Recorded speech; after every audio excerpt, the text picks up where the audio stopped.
After centuries of slavery in Egypt, the people of Israel were finally free.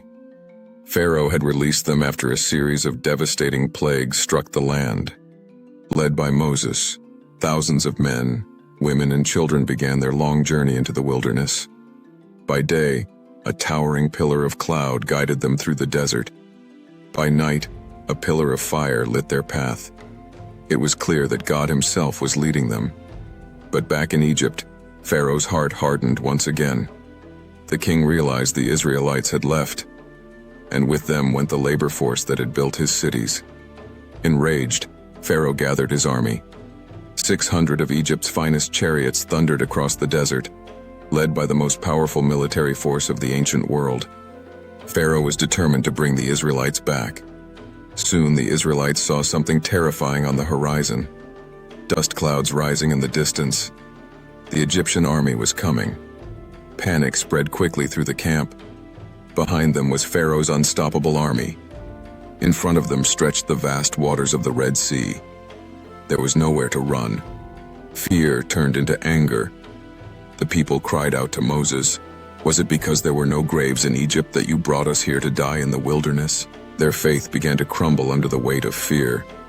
To them, the situation seemed hopeless, but Moses stood firm. With calm authority, he spoke to the terrified people, "Do not be afraid. Stand still, and you will see the salvation of the Lord today. The Egyptians you see today, you will never see again." Then God spoke to Moses, "Why are you crying out to me? Tell the people to move forward. Raise your staff and stretch out your hand over the sea." Moses lifted his staff over the waters. Suddenly, a powerful wind began to blow across the sea. The wind roared through the night with unstoppable force. Slowly, the waters began to move. Then something astonishing happened. The sea divided. Towering walls of water rose on both sides. A dry path appeared through the middle of the ocean, and the people of Israel began to walk through the sea on dry ground. Pharaoh's army saw the path through the sea and followed them.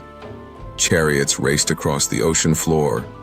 Soldiers rushed forward, determined to capture the escaping nation. When the Israelites had safely crossed, God told Moses to stretch out his hand over the sea again. As Moses obeyed, the walls of water began to collapse. Waves crashed down with overwhelming force, and the army of Pharaoh disappeared beneath the sea. When the sun rose that morning, the people of Israel stood safely on the other side. The greatest army of the ancient world had been defeated without a single sword. On that day, the people saw the power of God, and they believed. The moment Moses split the Red Sea became one of the greatest miracles ever recorded, a reminder that when God makes a way, even the sea must obey.